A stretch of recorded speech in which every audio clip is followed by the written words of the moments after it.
죽으시고 부활하신 이후 디베랴 호수 즉 갈릴리 바닷가에서 일어난 일입니다. 1절을 보시면 그 후에 예수께서 디베랴 호수에서 또 제자들에게 자기를 나타내셨으니 나타내신 일은 이러하니라 라고 기록하고 있죠. 오늘 본문은 유명한 말씀입니다. 하지만 이 본문을 대할 때 많은 분들이 이렇게 오해하곤 합니다. 자, 제자들이 사명을 버리고 옛 생활로 도망쳤구나. 하지만 성경의 전체적인 맥락을 보면 그렇지 않습니다. 바로 직전 요한복음 20장에서 제자들은 부활하신 예수님을 2번이나 배웠습니다.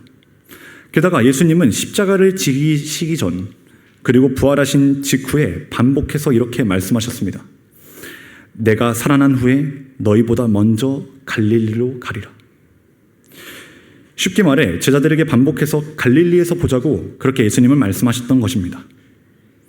그러므로 지금 제자들이 예루살렘을 떠나 이제 갈릴리에 온 것은 사명을 내팽개친 것이 아니라 오히려 예수님의 말씀에 순종하여 주님을 기다리고 있었던 것으로 볼 수 있습니다. 하지만 문제가 하나 있었습니다.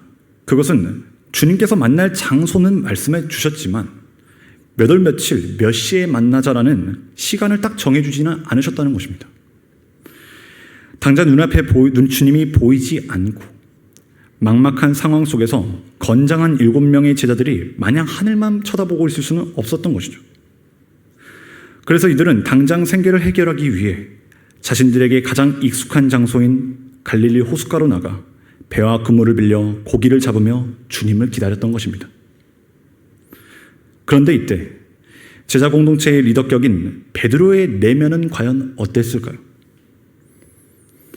성경이 그의 속마음을 다 기록하고 있지는 않지만 3절에서 나는 물고기 잡으러 가노라 그렇게 말하는 그렇게 제자들에게 앞장서서 나가는 베드로의 마음은 너무나도 복잡했을 것입니다. 부활하신 주님을 만나기는 했지만 그의 마음 깊은 속에 그곳에는 아직 해결되지 않은 철저한 실패감, 죄책감이 그를 무겁게 짓누르고 있었기 때문이죠. 모두 주를 버릴지라도 나는 결코 버리지 않겠습니다. 그렇게 호언장담했던 베드로 아닙니까? 그러나 그는 결정적 위기의 순간 예수님을 3번이나 부인하며 맹세하며 부인했죠. 저주하면서까지 말입니다. 예수님이 부활하신 것은 맞아. 하지만 주님을 배신한 나 같은 놈이 무슨 제자야? 무슨 사람을 낚는 어부야? 내면에 끊임없이 울려 퍼지는 이 깊은 죄책감, 그 해결되지 않는 무거운 마음을 안고 베드로는 밤바다를 향했습니다. 그들은 밤이 새도록 그물을 던졌습니다. 성도님들도 잘 아시듯 배에 탄 제자들 중 일부는 갈릴리 바다에서 평생 잔뼈가 굵은 베테랑 어부들입니다. 그들은 자신의 지식, 경험, 노력을 총동원해서 그 밤에 수고했습니다. 그러나 결과는 철저한 빈 그물이었죠. 빈 그물. 단 한 마리도 잡지 못했습니다. 가만히 생각해보면 베테랑 어부들이 그리고 고기가 가장 잘 잡힌다는 그 밤에 모든 노하우를 동원해 그물을 던졌는데 단 한 마리도 잡지 못했다? 사실 이것은 일어날 수 없는 일입니다. 어떻게 보면 물고기를 잡는 것보다 단 한 마리도 잡지 못하는 이 상황이 더 기적 같은 일입니다. 만약에 예를 들어서 객관식 시험을 보는데 뭐라도 맞는 게 쉬울까요? 아니면 빵점 맞는 게 쉬울까요? 찍어도 하나는 맞습니다. 그런데 제자들은 그 밤에 그물을 펼쳤는데, 낚시가 아닙니다. 그물을 펼쳤는데 단 한 마리도 잡지 못했습니다. 베드로의 마음은 복잡한데 지금 이 밤에 그물을 내려 물고기를 잡는 이 일은 더더욱 아예 안 되는 상황입니다. 사랑하는 성도 여러분, 오늘 이 갈릴리 밤바다에서 불편한 죄책감을 가지고 그물을 던지고 있는 이 베드로의 모습이 단지 베드로 한 사람의 이야기일까요? 이 모습은 오늘날 치열한 삶의 현장을 살아가는 바로 우리들의 모습과 같습니다.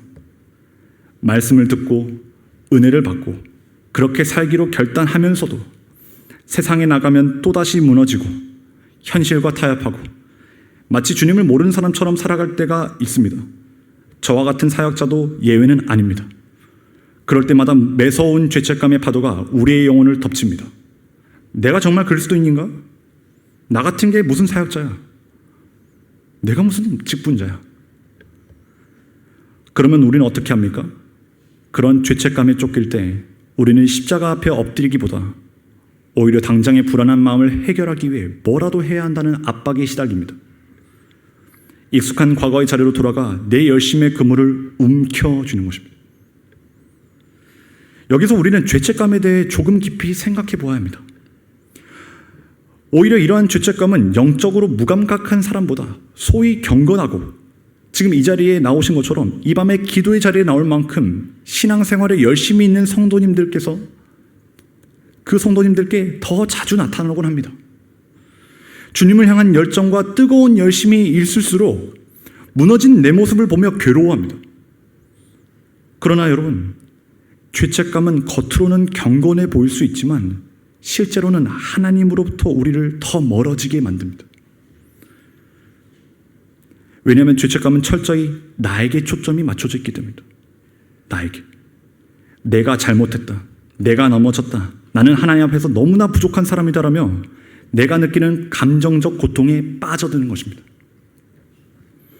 죄책감에 강한 사람은 마음이 무겁고 스스로를 끝없이 정죄하며 결국 하나님 앞에 숨고 싶어집니다. 참된 회개로 나아가기보다 오히려 두려움과 자기 혐오의 동굴로 들어가 버립니다. 반면 죄에 대한 인식은 하나님의 빛 안에서 자신을 정확히 보게 되는 겁니다. 이것은 단순히 감정적인 자책이 아니라 참된 영적 분별이며 진실한 자기 이해입니다. 아, 이것이 하나님의 뜻에서 벗어난 거구나. 내 안에 이런 교만, 불신, 자기 중심성이 있구나.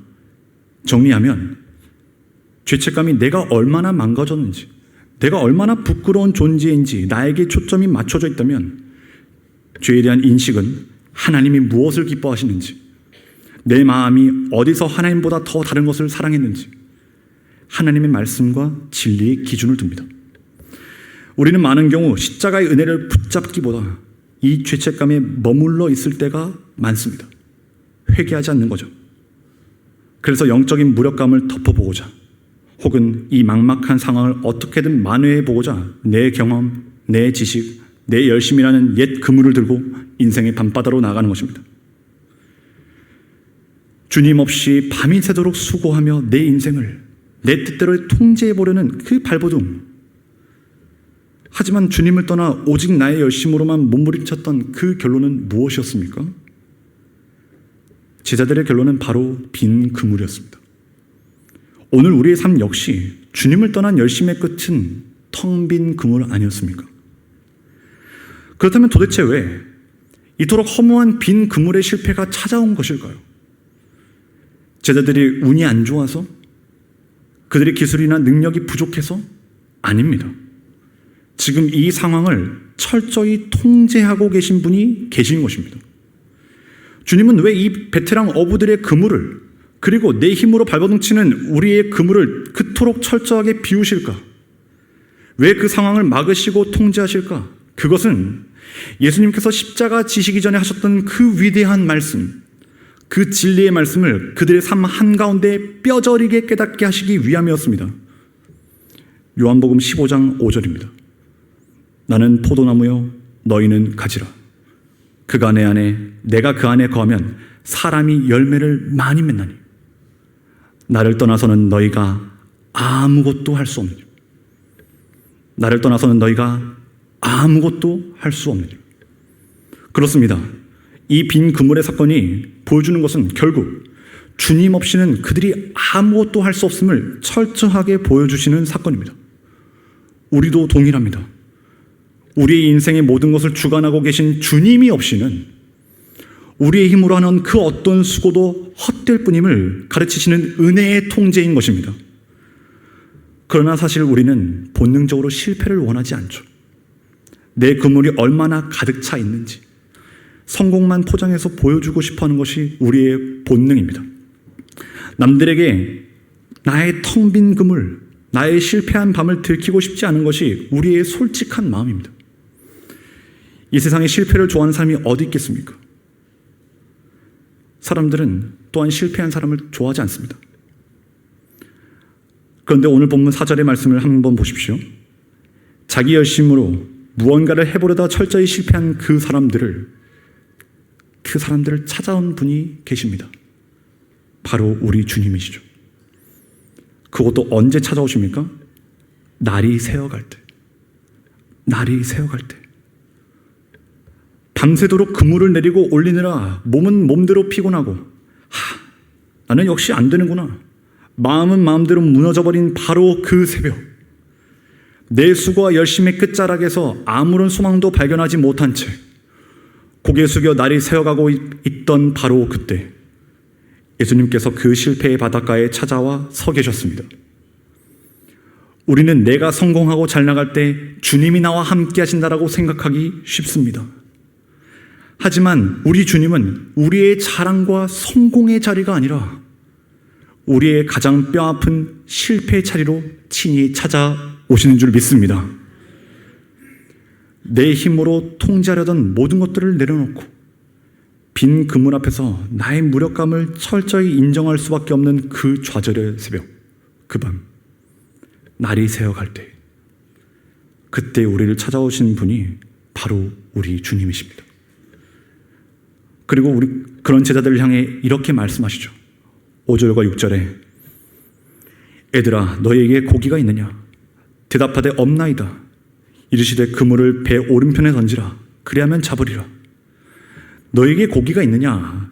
묻는 이 말씀은 책망이 아닙니다. 밤새 고기 한 마리 잡지 못한 그들의 허기와 아픔을 누구보다 잘 아시는 주님께서 실패한 그들의 삶 한가운데 친히 들어오셔서 개입하시는 은혜의 선포입니다. 제자들이 자신의 생각과 경험을 다 내려놓고 오직 말씀에 순종하여 그물을 던졌을 때 어떤 일이 일어납니까? 그물을 들 수 없을 만큼 잡히게 됩니다. 무려 153마리나 말입니다. 그런데 이 장면 어디서 많이 본 장면 아닌가요? 그렇습니다. 예수님께서 베드로를 사람 낚는 어부로 온전히 부르셨던 그 잊을 수 없는 첫 소명의 바닷가와 너무나 똑같지 않습니까? 그때도 베드로는 밤새 수고했지만 아무것도 잡을 수 없었습니다. 하지만 말씀에 의지하여 그물을 내렸을 때 그의 인생이 완전히 뒤집어졌습니다. 주님은 그 실패의 바닷가에서 베드로의 가장 영광스러웠던 그 첫 소명의 기억을 다시금 깨우고 계신 것입니다. 사랑하는 성도 여러분, 내 열심으로 실패한 그 자리에 주님이 개입하시는 순간, 특별히 주님의 말씀이 개입하시는 그 순간 찢어지지 않고 흘러넘치는 가장 완벽하고 충만한 은혜로 채워집니다. 그러므로 우리에게 중요한 것은 나의 힘이 아니라 주님의 말씀을 의지하고 순종하는 것인 줄 믿습니다. 내 힘의 결과는 언제나 빈 그물이지만 그러나 주님을 따른 결과는 넘치는 풍성함입니다. 우리가 살고 있는 이 세상은 예수가 아니라 내가 세상의 주인이 되어 내 힘으로 결과를 만들려고 부추기지만 우리 그리스도인들은 철저히 예수를 의지하고 그분의 말씀에 의지하여 열매 맺게 하시는 그 은혜를 누리는 사람들입니다. 그런데 오늘 이 풍성이 채워진 그물보다 더 가슴을 울리는 은혜의 절정은 그 다음 육지의 장면에 있습니다.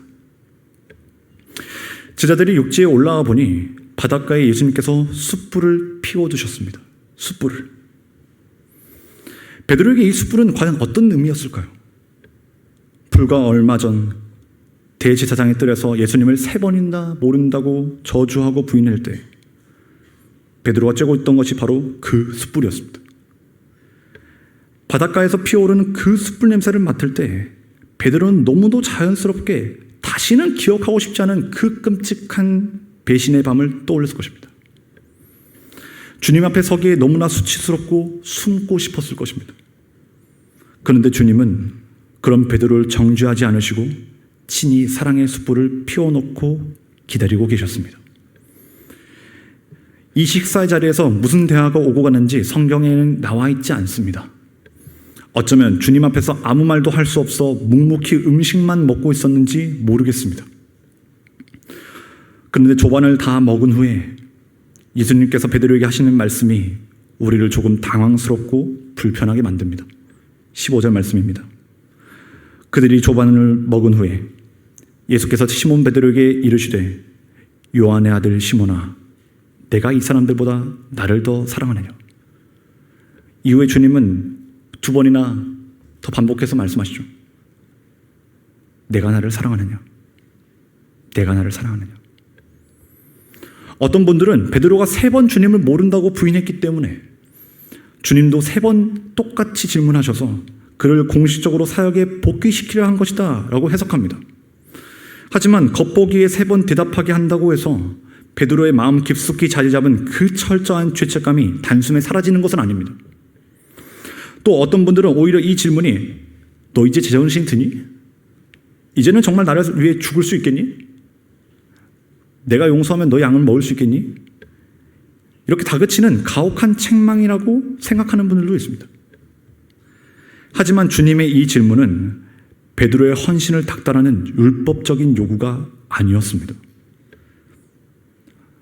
너가 남들보다 더 뛰어난 사랑을 증명한다면, 나에게 증명해야 하면 내가 너에게 목양의 자격을 주겠다는 조건부 승인도 아니었습니다. 이 질문의 진짜 의미를 알기 위해서는 이 질문을 던지시기 전까지 주님께서 베드로에게 어떻게 행동하셨는지를 먼저 보아야 합니다. 생각해 보실까요? 날이 새어가는 그 실패의 바닷가에 누가 찾아오셨습니까? 밤새 헛수고하며 주림배를 움켜쥔 제자들을 위해 누가 친히 숯불을 준비하셨습니까? 죄책감에 사로잡혀 고통스러워하고 있는 베드로를 누가 먼저 찾아오셨습니까? 예수님이십니다. 예수님. 따라서 주님의 이 질문은 내 결단과 열심을 다시 한번 쥐어짜내보라는 추궁이 아니라 오히려 베드로야, 이제는 내 알량한 의지나 혈기가 아니라 이렇게 너를 끝까지 포기하지 않고 찾아오는 나의 사랑에 기대어서 다시 나를 사랑할 수 있겠니? 물으시는 은혜의 초청입니다. 부활하신 몸으로 배신자인 자신을 먼저 찾아오셔서 먹이시는 주님을 바라보며 베드로는 너가 나를 사랑하느냐? 이 질문이 결국 내가 너를 얼마나 사랑하는지 이제 알겠니? 내가 너를 얼마나 깊이 사랑하는지 이제 알겠니? 주님 편에서의 완전한 사랑의 선언임을 베드로는 깨달았을 것입니다. 앞으로 베드로가 감당해야 할 목회와 헌신의 원동력은 스스로 쉽게 무너지는 주님을 향한 자신의 불완전한 사랑이 아니라 자신을 향한 주님의 변함없는 사랑이 진정한 목회와 헌신의 진짜 원동력임을 주님이 알려주신 것입니다. 생각해 보았습니다. 만약 주님이 오늘 밤 저에게 찾아오셔서 제가 가진 주님을 향한 사랑의 크기와 자격을 물으신다면 솔직히 저는 자신이 없습니다. 그 이유는 주님을 향한 제 사랑이 너무나 가볍고 보잘것없다는 것을 너무 잘 알기 때문입니다. 내가 이 사람들, 내가 이것들보다 나를 더 사랑하느냐? 주님을 처음 만난 그때는 할 수 있었을 것 같습니다. 그때는 정말 그랬습니다. 세상 그 무엇보다 주님을 사랑한다고 자부할 수 있을 만큼 뜨거웠습니다. 그런데 지금 저에게 그렇게 물으신다면 자신이 없습니다. 왜냐하면 주님을 처음 만난 그때와 지금 그 사이에 저는 참 많이 넘어졌고 주님을 따르기보다 참 많이 배반했고 주님보다 더 사랑했던 것들이 있었기 때문입니다. 그래서 감히 그렇습니다, 주님. 제가 주님을 사랑합니다. 이렇게 말하는 것조차 위선처럼 느껴집니다. 그렇지만 저의 부족함에도 제가 오늘도 주님을 사랑한다고 고백할 수 있고 이렇게 사역할 수 있고 이 자리에서 말씀을 전할 수 있는 것은 주님을 향한 제 사랑이 대단하고 많아서가 아니라 저를 그리고 우리를 지금도 여전히 찾아오셔서 우리가 넘어져도 우리가 쓰러져도 심지어 모른다고 부인해도 결코 포기하지 않는 주님의 압도적인 사랑 때문입니다. 내 사랑은 번번이 실패하지만 나를 향한 주님의 사랑은 단 한 번도 실패한 적이 없습니다. 그 사랑이 우리의 죄책감을 깨뜨립니다. 그 사랑이 우리를 다시 한번 일으킵니다. 끝없이 일으킵니다. 그 사랑이 우리로 헌신하게 하고 그 사랑이 우리로 오늘을 살게 합니다. 주님의 그 압도적인 사랑이 우리의 모든 실패, 우리의 모든 허물을 덮습니다. 그 사랑 때문에 우리가 지금 여기 있고, 그 사랑 때문에 우리가 섬길 수 있고, 그 사랑 때문에 우리가 사역할 수 있습니다. 사랑하는 성도 여러분, 말씀 맺겠습니다. 우리는 참 자주 넘어지고 실패합니다.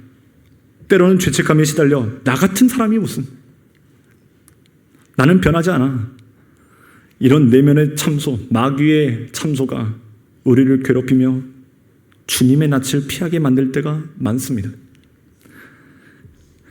그러나 우리 주님은 우리의 실패한 그 바닷가에, 날이 새어가는 그 절망의 바닷가로 친히 찾아오십니다. 따뜻한 은혜의 숯불을 피워두고 생명의 양식을 먹이시면서 당신의 사랑을 또 한 번 확증하십니다. 오늘 밤 주님의 이 압도적인 사랑 앞에 우리의 무거운 짐과 텅 빈 그물을 내려놓기를 소망합니다. 신앙생활에서 가장 중요한 것은 내 열심이 아니라 주님의 사랑을 알고 그 사랑을 믿고 그 사랑을 의지하는 것입니다. 우리를 자유케 하는 것이 바로 주님의 사랑이기 때문입니다. 날마다 나를 향한 주님의 사랑에 풍성히 잠겨서 진정한 회복과 기쁨을 누리시는 저와 모든 성도님들이 되시기를 간절히 기도합니다.